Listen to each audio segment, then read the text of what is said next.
So as humans passing through complicated issues, having our human experiences laced with all kinds of challenges and many things that we have to go through, I realize that many of us just think that because the matter is complicated, so it must have a very complex situation.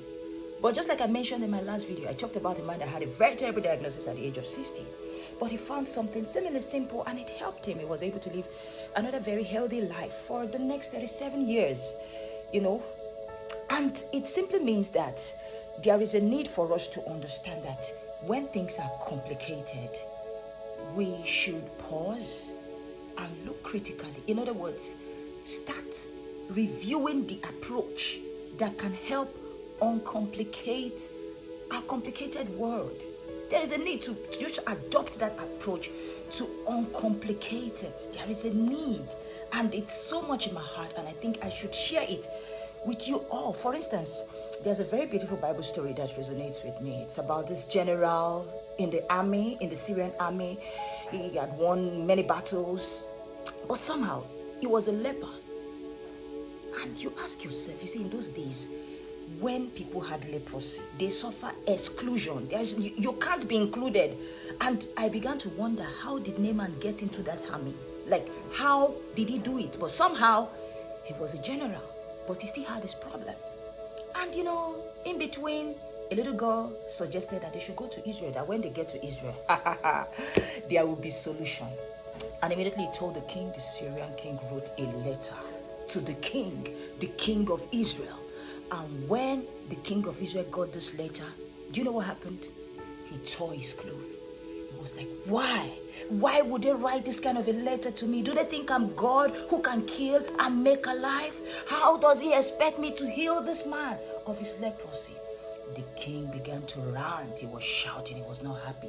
And then Prophet Elijah appeared. Gang, gang. And he was like, what's happening? What's happening over there? Oh, they narrated it. Oh, come on, tell him. Brother Naaman, come on, let's go. I'm going to tell you something. And you know what?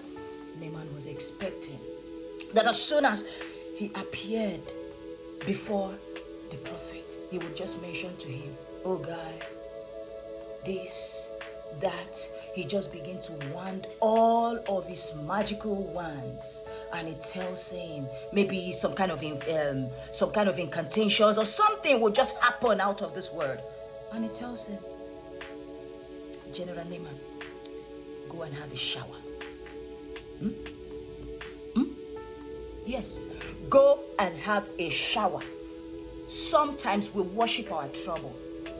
We magnify our problems. We make those problems look like, oh, because they are so big, they are so broad, so the solution must be broader, must be bigger, must be just out of this world. And somehow, Naaman, he had a lot of people around him that could persuade him because he was very angry, wanted to return to his country with his leprosy.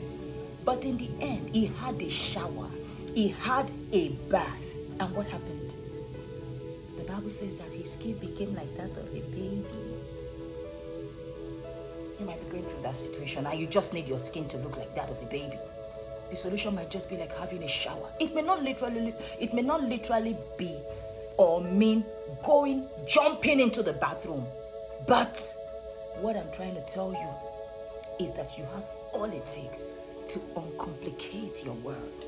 You have all it takes to find solution to that your very, very big problem. Just calm down. Take it easy and observe. The solution is so close. I'm going to see you again. Bye.